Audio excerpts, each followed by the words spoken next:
All right, today we're going to do something a little different. We're going to reverse engineer the life of an absolutely incredible American figure, Benjamin Banneker. And this isn't just a history lesson. What we're really doing here is uncovering a powerful, timeless blueprint for how to actually make an impact. So let me ask you this. How do you do it if you don't have power or wealth or any fancy credentials? How do you get the most powerful people in the country to actually listen to you? That's the exact question Benjamin Banneker answered, and honestly, his approach feels more relevant today than ever. You see, his life wasn't just a series of random amazing events. It was a system, a method. And that's what we're going to do in this explainer. We're going to break that method down into real, actionable steps that you can actually learn from. So where do we even begin? Well, the foundation of everything Banneker ever did was his intense personal discipline and his absolute commitment to rigorous measurement. This wasn't just some casual hobby for him. No, this was a fundamental way of seeing the entire world. This workflow, it's just a masterclass in how to build expertise from scratch. First, he taught himself advanced math and astronomy, borrowing books and building relationships with other thinkers. He didn't wait for some university to accept him, he basically created his own. Then, he used that knowledge to meticulously observe the world, run the complex calculations, and, this is the crucial part, he didn't hoard that knowledge. He published his work in almanacs, making it useful for his entire community. And all this disciplined expertise wasn't just for books and theory. It actually led him to a major role in one of the most important projects in early American history, surveying the new federal capital, the city that would become Washington, D.C. He was literally applying his skills to the act of building a nation. Okay, so this is really important. We have to separate the documented history from the popular legend. The historical record confirms without a doubt that Banneker was part of the official survey team, working right alongside top surveyors like Andrew Ellicott. Now that alone is just an incredible testament to his skill. The legend that he recreated the city plans from memory, it's an amazing story for sure, but it's not verified. And you know what? Focusing on his documented role doesn't take anything away from his legacy. It grounds it in the reality of his exceptional, verifiable talent.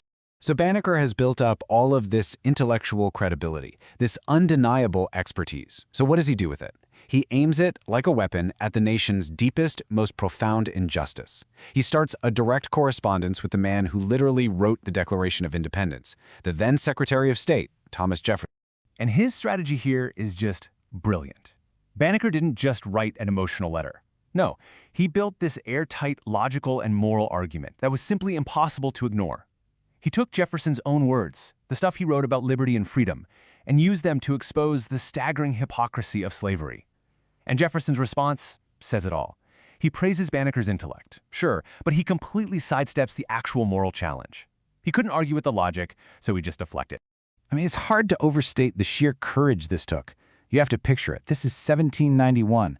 Banneker, a free black man, is speaking truth directly to one of the most powerful men in the entire country. And he's using that man's own philosophy as his weapon. By publishing his almanac with the full correspondence inside, he didn't just challenge Jefferson, he challenged the entire nation to take a hard look in the mirror. Okay, so how does all of this come together into a blueprint that we can use today? Because this isn't just about celebrating a historical figure. It's about pulling out a replicable system for creating change. And here they are, the 4 core principles of the Banneker method. First, discipline. That deep commitment to teaching yourself to really go deep. Second, measurement. You have to base your arguments in verifiable facts and rigor. Third, writing. You have to learn to explain things clearly and argue persuasively. And finally, civic intelligence. That all-important step of applying everything you've learned to push for a more just society. Now that last principle, civic intelligence, it brings up a huge question. How do you actually apply your knowledge to advance justice when you're dealing with these massive, powerful institutions? Well, a key strategy from his life gives us the answer: partnership without capture. Think about it. Banneker worked with the federal government on the survey, but he was never of the government. He always maintained his independence, and that's what gave him the freedom to later challenge that very same system. This is such a vital model for any modern creator or educator or organization. So what does that kind of independence look like today? Well, for a lot of people and organizations, it comes down to money, to funding. This chart basically visualizes a modern defense strategy. Diversification is your defense. By making sure no single funder, especially a really powerful government or corporate partner, makes up more than, say, a third of your support, you protect your mission. You get to partner with powerful institutions without being captured by them. And that really brings us to the final question for you. We live in a world that, a lot of the time, separates deep knowledge from the fight for justice. Banneker's life is just this powerful argument against that separation. It's a blueprint for connecting them. So, what could you build with it? Because that's the ultimate takeaway here. The Banneker method isn't about being some once-in-a-generation genius. It's a process. It's something you can do. You can teach yourself. You can measure the world carefully. You can write clearly. And you can act courageously. That's the blueprint. And it's just as powerful today as it was over 200 years ago.